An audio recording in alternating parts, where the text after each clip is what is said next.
नमस्कार दोस्तों, आप सभी का स्वागत है Aryan mobile tips YouTube channel में। अगर आप भी यूज करते हो Realme 16X 5G का फ़ोन तो इस वीडियो में बताने वाले हैं। अगर अपने फ़ोन में यहाँ पे कॉल कर रहे हो किसी को भी तो आवाज़ जा नहीं रहा या आवाज़ आ नहीं रहा, कॉल एंड प्रॉब्लम, कॉल से रिलेटेड कोई भी प्रॉब्लम रहेगा 100% इस वीडियो में सॉल्व करके बताने वाले।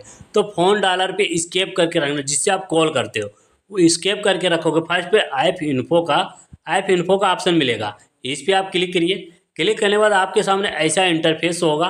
फिर स्टोरेज यूजर्स का ऑप्शन मिलता है, इस पर क्लिक करना। क्लिक करने के बाद ऊपर से चौथा वाला ऑप्शन मिलेगा क्लियर डाटा का, इस पर क्लिक करिए। राइट साइड नीचे मिलेगा डिलीट का, डिलीट वाले ऑप्शन पे क्लिक कर देना। आपका फ़ोन डालर डिलीट नहीं होगा, टेंशन लेने की ज़रूरत नहीं है। इसके बाद पूरा बैक आ जाना। इसके बाद यहाँ पे कॉल करके बात करिए, आवाज़ जाएगा भी, आवाज़ आएगा भी। अगर जिसके फ़ोन में जा नहीं रहा है या आवाज़ आ नहीं रहा है तो कॉल साउंड प्रॉब्लम है। कोई मोबाइल के नज़दीकी में दुकान पे जाके आप दिखा सकते हैं।